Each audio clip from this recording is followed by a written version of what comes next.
అస్సలాము అలైకుం వరహమతుల్లాహి వబర్కాతుహు. నేను ఖురాన్లో సూరాల యొక్క అర్థం చదివి చెప్తానండి. ఇప్పటివరకు చిన్న చిన్న సూరాల యొక్క అర్థం చెప్పాను. ఇప్పుడు సూరా అల్ బకరా యొక్క అర్థం చదివి చెప్తున్నాను. ఇది పార్ట్ 2 అండి.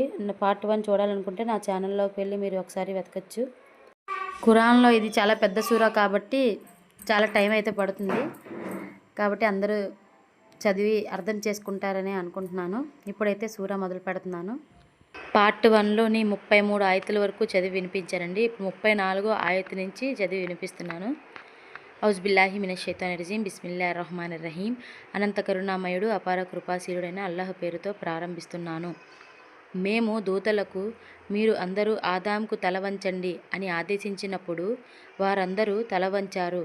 కానీ ఇబ్లీస్ ధిక్కరించాడు, దురహంకారానికి గురయ్యాడు, అవిధేయులలో కలిసిపోయాడు. మళ్ళీ మేము ఆదాంతో ఇలా అన్నాము, నీవు నీ భార్య ఇద్దరూ కలిసి స్వర్గంలో నివసించండి. అక్కడ మీరు మీకు ఇష్టమైన దానిని యథేచ్ఛగా తినండి. కానీ ఈ చెట్టు దరిదాపులకు పోవద్దు. ఒకవేళ పోతే మీరు అతిక్రమణదారులలో కలిసిపోతారు. చివరకు శైతాను వారిద్దరిని ఆ చెట్టు వైపునకు ఆకర్షించి మా ఆజ్ఞ పాలన నుండి దూరం చేశాడు.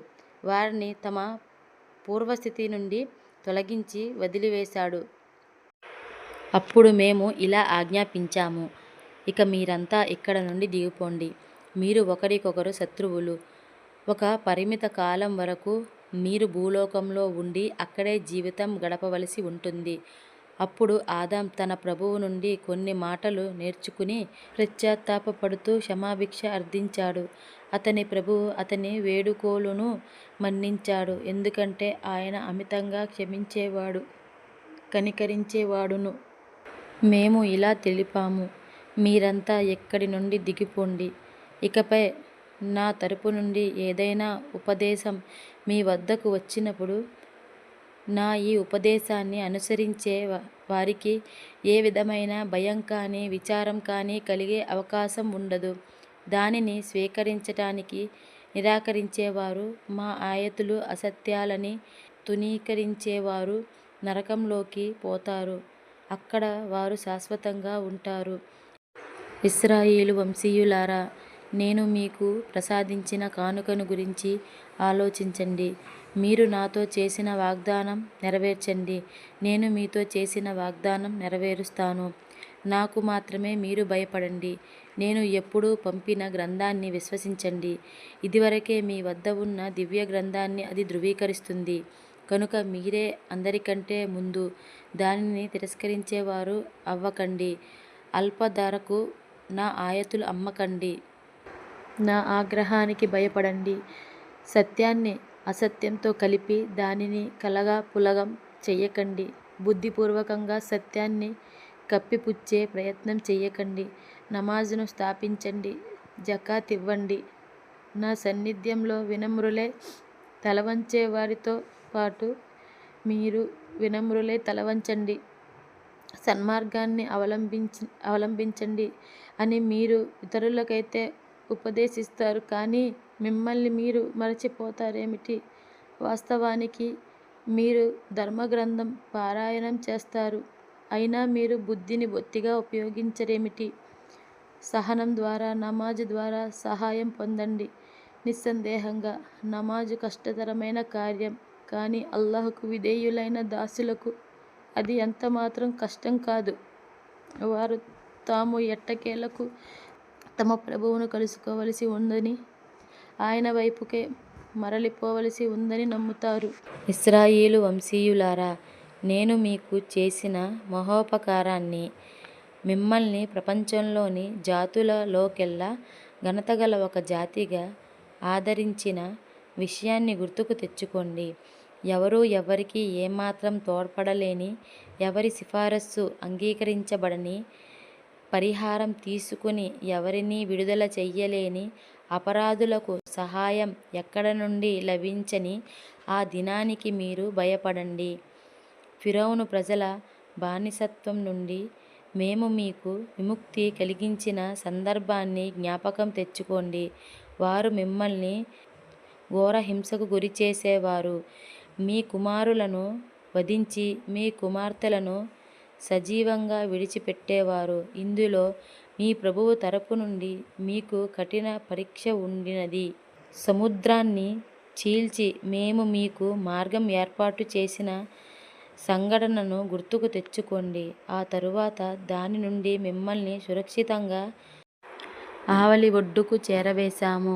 మీ కళ్ళ ముందే ఫిరౌను ప్రజలను మేము అందులో ముంచివేశాము. మేము మూసాను 40 రెయ్యింబవళ్ల నిర్ణీత కాలం వరకు పిలిచినప్పుడు మీరు అతను లేకపోవటం చూసి ఆవు దూడను ఆరాధ్య దైవంగా చేసుకున్నారు. ఆ విధంగా మీరు ఘోర దురాచారానికి పాల్పడ్డారు. అయినప్పటికీ మీరు కృతజ్ఞులవుతారేమో అని మేము మిమ్మల్ని క్షమించాము. గుర్తుకు తెచ్చుకోండి, ఈ ఘోర పాతకంలో మీరు మునిగి ఉన్నప్పుడు మీరు రుజుమార్గం పొందగలందుకు మేము మూసాకు గ్రంథాన్ని గీటురాయిని ప్రసాదించాము. జ్ఞాపకం తెచ్చుకోండి, అల్లాహ్ ప్రసాదించిన ఈ కానుకతో తిరిగి వచ్చిన మూసా తన జాతి ప్రజలతో ఇలా అన్నాడు: జనులారా, ఆవుదూడను ఆరాధ్య దైవంగా ఎన్నుకొని మీకు మీరే అన్యాయం చేసుకున్నారు. కనుక పశ్చాత్తాపంతో క్షమాభిక్ష కొరకు మీరు మీ సృష్టికర్తను వేడుకోండి. మీలోని ఘోర పాతకులను సంహరించండి. మీ సృష్టికర్త దృష్టిలో ఇదే మీకు అత్యంత శ్రేయస్కరమైనది. అప్పుడు మీ సృష్టికర్త మీ పశ్చాత్తాపాన్ని ఆమోదించాడు. ఆయన ఎక్కువగా క్షమించేవాడు, అమితంగా కరుణించేవాడును. మూసాతో మీరు అన్న మాటలను జ్ఞప్తి తెచ్చుకోండి. మూసా, మేము అల్లాహ్ను నీతో మాట్లాడుతూ ఉండగా కళ్ళారా చూడనంతవరకు నీ మాటలను ఎంతమాత్రం విశ్వసించము అనే సమయంలో మీరు చూస్తూ ఉండగానే ఒక భయంకరమైన పిడుగు మీపై పడింది. మీరంతా నిర్జీవులై నేల కొరిగారు. మళ్ళీ మేము ప్రాణం పోసి మిమ్మల్ని లేపాము. కనీసం ఈ ఉపకారం తరువాతనైనా మీరు కృతజ్ఞులవుతారేమో అని. మేము మీపై మేఘాల ఛాయలను కల్పించాము. సల్వాలను మీ కొరకు ఆహారంగా దించి మేము మీకు ప్రసాదించిన వాటిలో పరిశుభ్రము పరిశుద్ధము అయిన వస్తువులను తినండి అని చెప్పాము. అయినప్పటికీ మీ పూర్వీకులు మా ఆజ్ఞలను ఉల్లంఘించారు. అయితే వారు మాకు ఎంతమాత్రం అన్యాయం చెయ్యలేదు, తమకు తామే అన్యాయం చేసుకున్నారు. గుర్తుకు తెచ్చుకోండి, మేము మీతో ఇలా అన్నాము: మీ ముందు ఉన్న ఈ నగరంలో ప్రవేశించండి. అక్కడ పండే పంటలను మీ ఇష్టానుసారం తృప్తిగా తినండి. కానీ వినమ్రులై తలవంచుతూ నగర ద్వారంలో ప్రవేశించాలి. హిత్తతూన్ హిత్తతూన్ అంటూ ముందుకు సాగిపోవాలి. అప్పుడు మేము మీరు చేసిన తప్పులను మన్నిస్తాము, సజ్జనులను అత్యధికంగా అనుగ్రహిస్తాము. కానీ దుర్మార్గులు మేము వారితో అన్న మాటలను సమూలంగా మార్చివేశారు.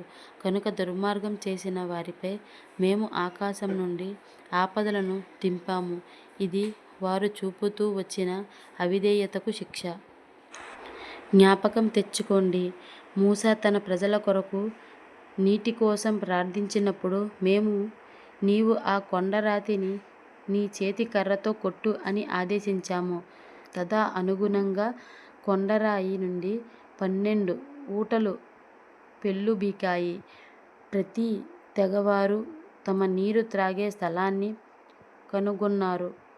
అప్పుడు వారికి ఈ విధంగా ఆదేశించబడింది: అల్లాహ్ మీకు ప్రసాదించిన దానిని తినండి, త్రాగండి. కానీ ధరణిపై కల్లోలం రేకెత్తిస్తూ తిరగకండి. మీరు మూసాకు చేసిన ఫిర్యాదు జ్ఞాపకం తెచ్చుకోండి. ఒకే రకమైన భోజనాన్ని మేము భరించలేకుండా ఉన్నాము.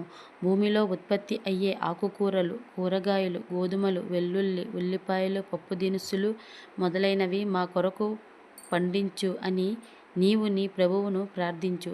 అప్పుడు మూసా ఇలా అడిగాడు: శ్రేష్టమైన దానికి బదులుగా నీచమైన దానిని కోరుకుంటున్నారా? సరే, మంచిది. ఏదో ఒక పట్టణానికి మీరంతా తరలిపోండి. అక్కడ మీరు కోరేదంతా దొరుకుతుంది. చివరకు వారు తీవ్ర అవమానానికి, పరాభవానికి, దురవస్థకు, దుర్భర దారిద్ర్యానికి గురి అయ్యారు. ఇంకా వారు అల్లాహ్ ఆగ్రహానికి అర్హులయ్యారు. ఇదంతా వారు అల్లాహ్ ఆయతులను తిరస్కరించిన దాని ఫలితం. ప్రవక్తను అన్యాయంగా చంపిన దాని ఫలం. అల్లాహ్ పట్ల అవిధేయత చూపిన దాని పరిణామం. షరియత్తు హద్దులను మాటిమాటికి అతిక్రమించిన దాని పర్యవసానం. అరేబియా ప్రవక్త ముహమ్మదును విశ్వసించేవారు కానీ, యూదులు కానీ, క్రైస్తవులు కానీ, సాబియీయులు కానీ ఎవరైనా సరే అల్లాహ్ను అంతిమ దినాన్ని విశ్వసించి మంచి పనులు చేసిన వారికి నిస్సందేహంగా వారి ప్రభువు వద్ద నుంచి మంచి ప్రతిఫలం ఉంది. వారికి ఏ విధమైన భయం కానీ, విచారం కానీ కలిగే అవకాశం లేదు.